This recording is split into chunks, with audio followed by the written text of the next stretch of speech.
नमस्कार प्रिय अभ्यर्थियों, आप सभी का हमारे इस YouTube प्लेटफॉर्म पे बहुत बहुत स्वागत है।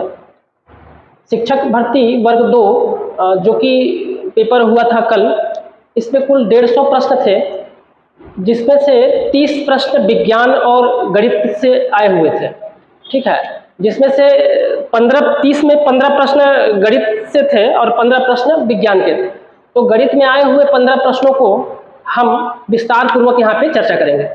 यहाँ हम सेट ए के प्रश्नों को हल करने जा रहे हैं। सेट ए का प्रश्न क्रमांक 81, क्वेश्चन नंबर 81 देखिएगा। एक वृत्त की त्रिज्या में इतनी वृद्धि की जाती है कि इसकी परिधि 5% बढ़ जाती है, तो वृत्त का क्षेत्रफल कितना बढ़ जाएगा? देखिए समझिएगा, वृत्त की परिधि होती है, वृत्त की परिधि होती है 2πr। तो वृत्त की परिधि की निर्भरता जो होती है वो रेडियस पे होती है। 2π तो कांस्टेंट होती है, सभी वृत्त की परिधि में 2π आएगा ही आएगा। ठीक है, r त्रिज्या पर निर्भर करती है, तो वृत्त की त्रिज्या में इतनी वृद्धि की जाती है कि इसकी परिधि में 5% की वृद्धि हो जाती है। तो वृत्त की परिधि जो है, वृत्त की परिधि त्रिज्या के अनुक्रमानुपाती होगी। ठीक है, त्रिज्या के अनुक्रमानुपाती होगी। और परिधि में कितनी वृद्धि हो रही है? तो परिधि में 5% की वृद्धि हो रही है। 5% कहने का मतलब, इसको यदि भिन्न में लिखेंगे तो 1/20 होगा। पहले 20 थी, 20 से बढ़ के 21 हो गई। ठीक है, तो त्रिज्या में कितनी परिवर्तन होगी? तो त्रिज्या में भी, चूंकि परिधि त्रिज्या के अनुक्रमानुपाती है या त्रिज्या परिधि के अनुक्रमानुपाती है, तो त्रिज्या में भी वृद्धि होगी, वो 20 से 21 ही होगी, 20 से 21 होगी। तो वृत्त के क्षेत्रफल कितना बढ़ जाएगा? वृत्त का क्षेत्रफल में, वृत्त का क्षेत्रफल, अब देखिए वृत्त का क्षेत्रफल जो है ये 2πr होता है, सॉरी πr² होता है। ठीक है, πr² होता है। अब इसमें भी पाई तो कांस्टेंट है, सभी वृत्त की क्षेत्रफल πr² ही होगा। तो क्षेत्रफल त्रिज्या पर निर्भर करती है, r² पर निर्भर करती है। तो क्षेत्रफल जो है त्रिज्या के स्क्वायर के बराबर न होकर अनुक्रमानुपाती हो जाएगी। ठीक है, तो इस प्रकार से रेडियस 20 से 21 हुआ, रेडियस 20 से 21 हुआ। अब एरिया मतलब r², ये 400 हो गया, ये कितना हो गया? ये 441 हो गया। ठीक है, तो देख पा रहे हैं 400 से 441 हो रहा है। कहने का मतलब कितने की वृद्धि हुई? 41 रेशियो की वृद्धि हुई। किसके रिस्पेक्ट में? पहले जितनी रही होगी, 400 गुणा 100% के लिए 100, 0 0 0 0 कैंसिल हो गया। अब 41 में यदि 4 का भाग देते हैं तो 10 बार में तो पूरा 10 चौके 40 हो गया। 1 से स्पेल बचा, दशमलव लगा, 4 दूनी 8, 2 बचा 0, 4 पंचे 20। इस प्रकार 10.25% की वृद्धि हो गई। ऑप्शन नंबर सी बिल्कुल सही आंसर है। ठीक है, आगे देखते हैं प्रश्न क्रमांक 82। यदि 12 पेनों का क्रय मूल्य, 12 पेनों का कॉस्ट प्राइस जो है 8 पेनों के विक्रय मूल्य 8 पेनों के सेलिंग प्राइस के बराबर है, तो लाभ का प्रतिशत होगा।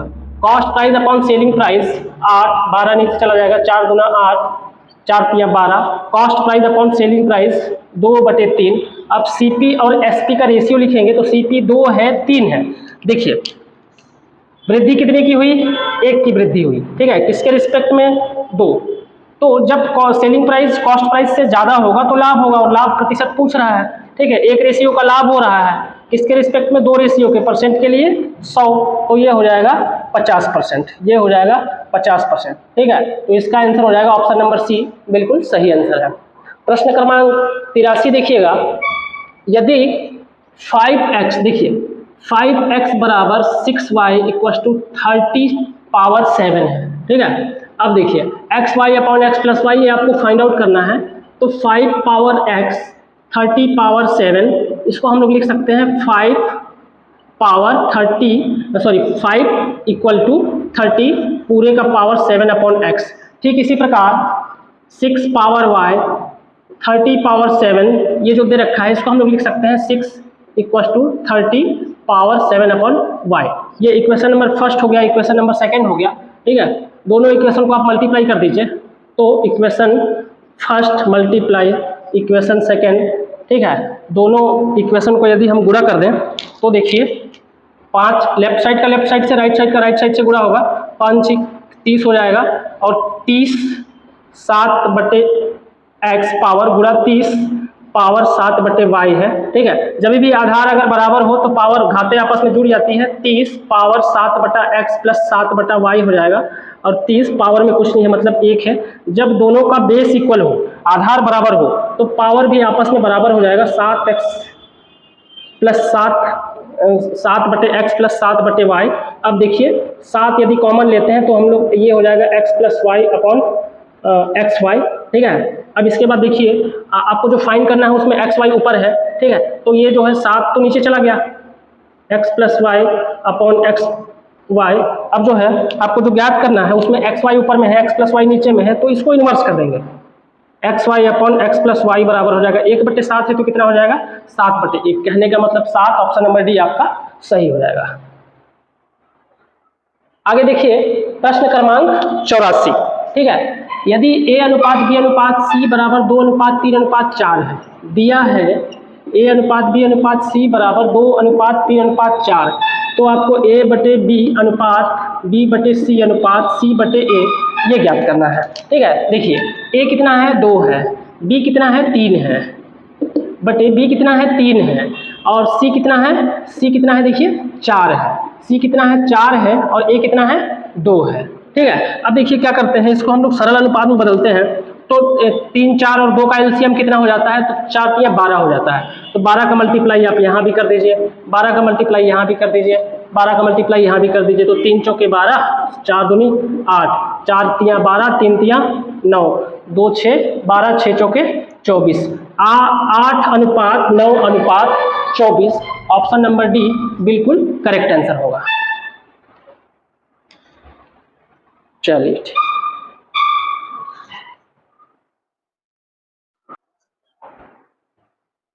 क्वेश्चन नंबर 85, प्रश्न क्रमांक 85। एक आयत का क्षेत्रफल 460 मीटर स्क्वायर है, यदि लंबाई चौड़ाई से 15% अधिक है। तो देखिए 15% को भिन्न में लिखेंगे तो ये हो जाएगा 3/20।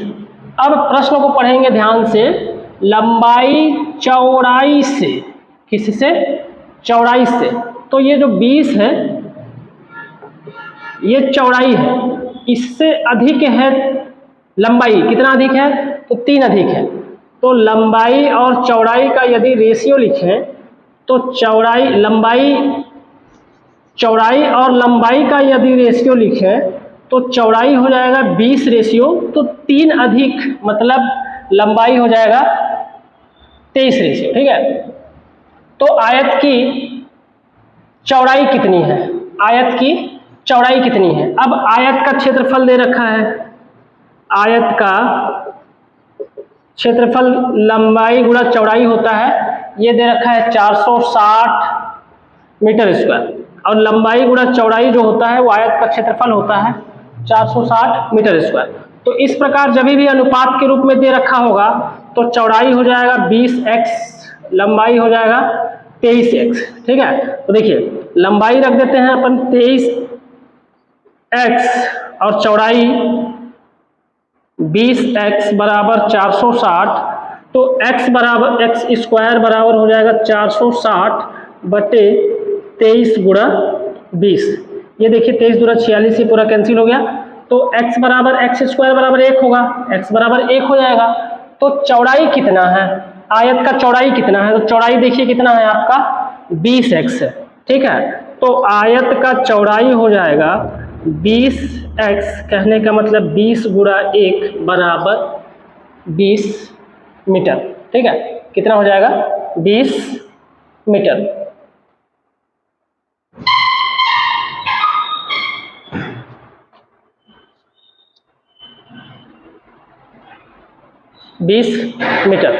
इस प्रकार से 20 मीटर है नहीं ऑप्शन में, तो नन ऑफ दिस हो जाएगा। ठीक है, चलिए आगे देखते हैं प्रश्न क्रमांक 86। ठीक, यदि x प्लस 1/x, ये तो बहुत ही सरल प्रश्न है, x प्लस 1/x, क्वेश्चन कुछ गड़बड़ लिखे हैं हम, देखते हैं क्वेश्चन x प्लस 1 बराबर 3 है, बराबर 3 है, तब एक्स स्क्वायर प्लस 1/x² का मान ज्ञात कीजिए। x प्लस 1/x बराबर 3 है, दोनों पक्षों का आप स्क्वायर कर दीजिए, a प्लस बी का होल स्क्वायर हो जाएगा ये x square 1/x² plus 2 into x into 1/x 3 3 जा 9।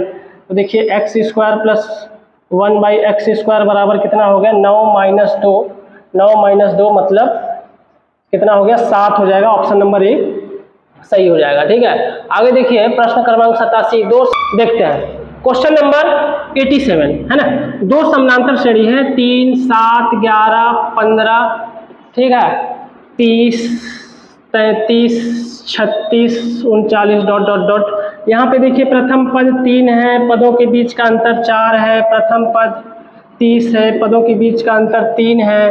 ठीक है, तो इसमें दे रखा है कि दोनों का योग जो है समान है।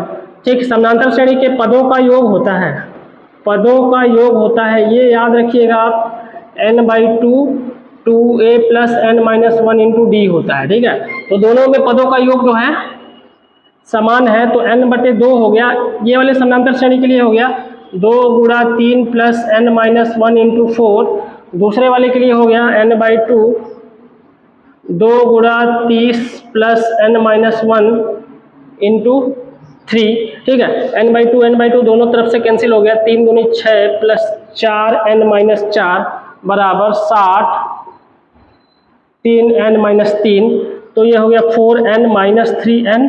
ठीक है, 60 में 3 गया तो ये हो गया 57, और इधर से बचेगा 2, 2 इधर जाएगा तो -2 हो जाएगा, n बराबर हो जाएगा 55। इस प्रकार ऑप्शन नंबर सी आपका सही हो जाएगा।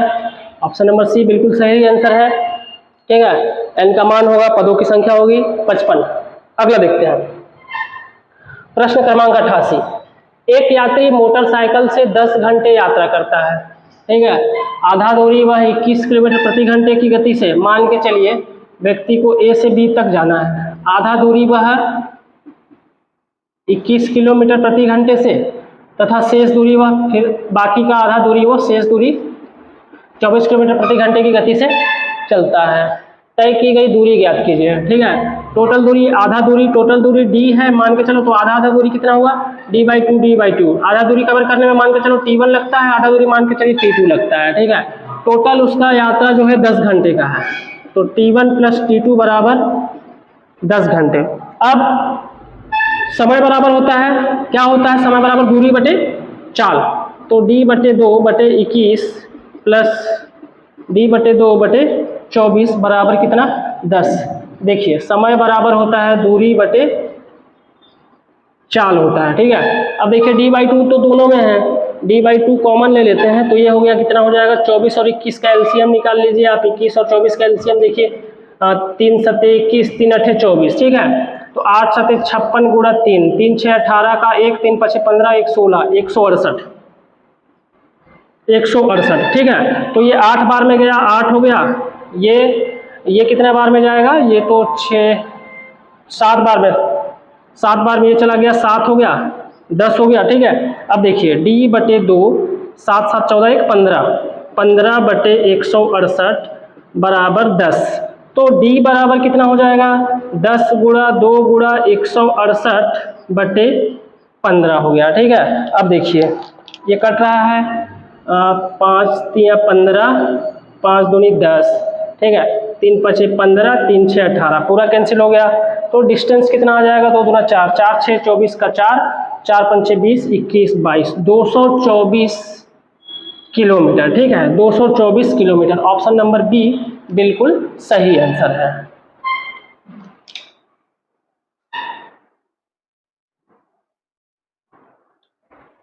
चलिए देखिए प्रश्न क्रमांक 89, क्वेश्चन नंबर 89। दिए गए चित्र में ओ दो जीवाओं ए बी और सी डी का प्रतिच्छेदन बिंदु है। ठीक है, इस प्रकार है कि ओ बी बराबर ओ डी है, ओ बी बराबर ओ डी है, तथा ओ ए सी 45 है, तो त्रिभुज OAC और त्रिभुज ODB, ये वाला त्रिभुज और ये वाला त्रिभुज बताना है, इन ऑप्शन में से कौन सा त्रिभुज होगा। ठीक है, तो देखिए ध्यान से समझिएगा, ये 45 है तो ये भी 45 होगा। अब जब किसी भी दो त्रिभुज की दो भुजाएं, ये वृत्त की त्रिज्या होगी, ये भी वृत्त की त्रिज्या होगी, ये वृत्त की त्रिज्या होगी, ये भी वृत्त की त्रिज्या होगी, तो ये पहली भुजा दूसरी भुजा, ये पहली भुजा दूसरी भुजा, दो भुजाएं और एक कोण बराबर है, तो दोनों त्रिभुज समरूप होंगे। ठीक है, समरूप होंगे। समरूप नहीं वाला ऑप्शन तो आंसर होगा ही नहीं, समरूप नहीं वाला आंसर नहीं होगा। ठीक है, अब देखिए समद्विबाहु त्रिभुज है कि नहीं है, तो ये भुजाएं और ये भुजाएं बराबर हैं। ठीक है, वृत्त की त्रिज्या है, ये भी तो वृत्त की त्रिज्या है, ये दोनों भुजाएं बराबर हैं, तो किसी भी दो त्रिभुज में अगर दो भुजाएं बराबर हैं, दोनों भुजाएं बराबर हैं, तो वो समद्विबाहु त्रिभुज होता है। अतः ऑप्शन नंबर सी सही हो जाएगा, समद्विबाहु और समरूप त्रिभुज। ठीक है, अगला देखिए, तीन घन जिनकी भुजाओं का अनुपात 3:4:5 है को पिघलाकर एक घन बनाया गया जिसके विकर्ण की लंबाई 12√3 सेंटीमीटर है, तब घनों की भुजाओं का माप होगा। तीन घन है, पहला घन, दूसरा घन, तीसरा घन, और तीनों को पिघलाकर एक और बड़ा घन बना दिए। ठीक है, बड़ा घन बना दिए। ठीक है, इनकी भुजाओं का अनुपात 3:4:5 है, तो 3 के 4 के 5 के इनकी भुजाएं हैं। ठीक है, पिघलाकर एक नया घन बनाया गया है, तो ये तीनों घनों के आयतनों का अनुपात नए घन के आयतन के अनुपात के बराबर होगा। मान के चलिए इसकी भुजा A है। ठीक है, तो तीनों घनों का आयतन का योग, तीनों घनों के आयतन का योग नए घन के आयतन के योग के नए घन के आयतन के बराबर हो जाएगा। तो इसका आयतन हो जाएगा 3 के पावर 3, चूंकि घन का आयतन होता है भुजा का घात 3 A³। ठीक है, 5 के पावर 3 बराबर A³। तो देखिए 3 3 9 3 27, 4 चौके 16 चौके 64, 5 5 25 25 125। ठीक है, K3 बराबर A3। ठीक, अब देखिएगा समझिएगा, जोड़ते हैं इसको, 5 4 9, 16 का 6, 6 2 8, 2 10 और 1 11। ठीक है, 216 K³ बराबर A³। तो A बराबर कितना हो जाएगा 6 के। ठीक है, क्यूब रूट ले लिए, A बराबर आ गया 6 के। ठीक है, आगे देखिएगा, जिसके विकर्ण की लंबाई 12√3 सेंटीमीटर है, मतलब ये जो नया घन है इसके विकर्ण की लंबाई होती है √3 × A। ये विकर्ण की लंबाई होती है, विकर्ण की लंबाई होती है। ठीक है, ये दे रखा है आपको, ये दे रखा है आपको 12√3 और A कितना निकाल के रखे हैं 6 के, तो √3 × 6 के इज इक्वल टू 12√3। तो √3 से √3 कैंसिल हो गया, K बराबर कितना आया, K बराबर आ गया 2। K बराबर 2 आ गया, तब घनों की भुजाएं होगी, घनों की भुजाएं होंगी। ठीक है, तो ये 3K है, तो 3 दूना कितना 6, ये 4K है, तो 4 दूना कितना 8, ये 5K है, तो 5 दूना कितना 10, 6 8 10, 6 8 10। देखिए ऑप्शन नंबर बी जो है 6 8 10 बिल्कुल सही आंसर है। ठीक है, आगे देखिए क्वेश्चन नंबर 91। ठीक, तो देखिए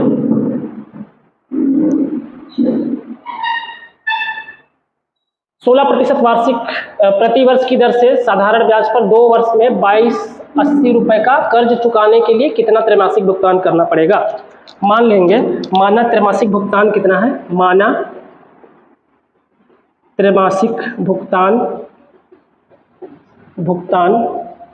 x है, माना त्रैमासिक भुगतान जो है आपका कितना है x है। तो देखिए इंस्टॉलमेंट कैसे बनेगी, तो देखिएगा समझिएगा, 2 वर्ष का त्रैमासिक भुगतान, तो 1 वर्ष में त्रैमासिक भुगतान का कितना इंस्टॉलमेंट बनेगा, 4 इंस्टॉलमेंट बनेगा। 2 वर्ष में 8 इंस्टॉलमेंट बनेगा, तो 8x तो ये मूलधन हो गया। ठीक है, और इस पर ब्याज भी लगेगा, और इस पर ब्याज जो लगेगा वो क्या होगा, देखिएगा x गुणा 16% है बटे 100। ठीक है, बटे 100, इसके बाद फिर ये हो जाएगा 21 plus 18 plus 15 plus 12 plus 9 plus 6 plus 3। ठीक है, आगे देखिए 8x चूँकि ये मंथ में है और एक वर्ष में 12 महीना होता है, इसलिए इसको वर्ष में बदलने के लिए 12 का भाग कर देंगे। 8x प्लस x गुणा 16 बटे 100 गुणा 12, इसको यदि जोड़ते हैं तो ये कितना आता है देखिएगा, 8 8 9 9 5 14 14 15 16 16 16 और 9 25 25 और 3 28 28 और 6 34 का 4 3 बचा हुआ है, 1 2 3 3 2 5 6 7 8 84, ये बराबर हो जाएगा। ये किसके बराबर हो जाएगा, ये आपका 2280 रुपये का जो कर्ज चुकाना है वो 2280 रुपये के बराबर हो जाएगा।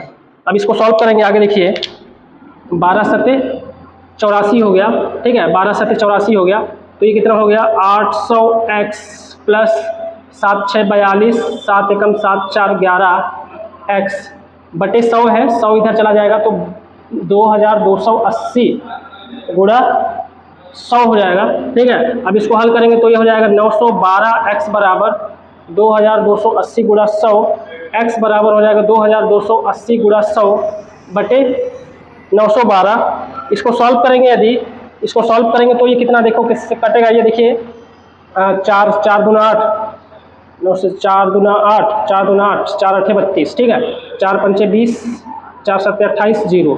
अब देखिए किससे कटेगा ये, अब ये फिर से 4 से कट जाएगा, 4 से कट जाएगा, 4 पंचे 20 21 22 4 7 28, ठीक है, 25 चौके 100 हो गया, ठीक है, 57 ये हो गया 0।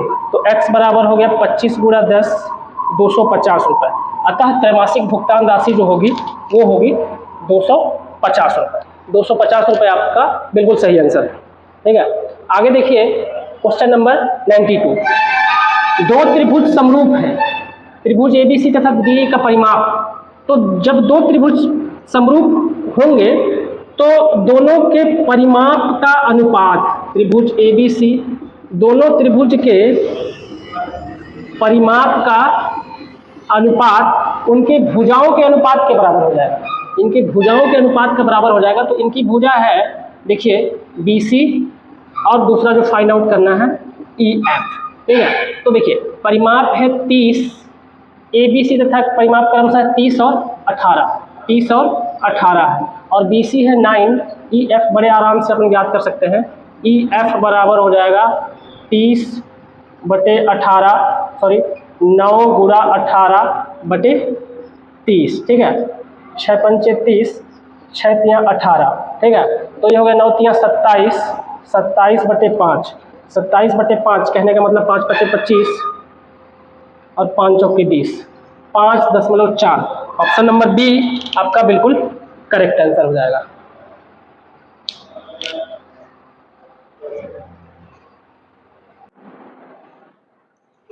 चलिए देखिए प्रश्न क्रमांक 93, x का मान ज्ञात करें यदि AOB एक सरल रेखा है, ठीक है, बहुत आसान सा प्रश्न है, लीनियर पेयर एंगल 180 के इक्वल हो जाएगा, ठीक है, x plus x minus 3 plus 2x minus 5, ये सभी एंगल का योग लीनियर पेयर एंगल, ठीक है, कितना हो जाएगा इनका सम 180 डिग्री के बराबर हो जाएगा। तो देखिए x plus x 2x plus 2x कितना हो गया 4x, ठीक है, 4x हो गया, माइनस 5 माइनस 3 कितना -8 इक्वल टू 180, तो 4x बराबर 180 plus 8, 4x equal to 188, x बराबर हो जाएगा 4 चौके 16 4 7 28, x बराबर कितना हो गया 47 हो गया, ठीक है, x का मान होगा, x का मान कितना होगा 47 होगा। ऑप्शन नंबर ए बिल्कुल सही है, ठीक है।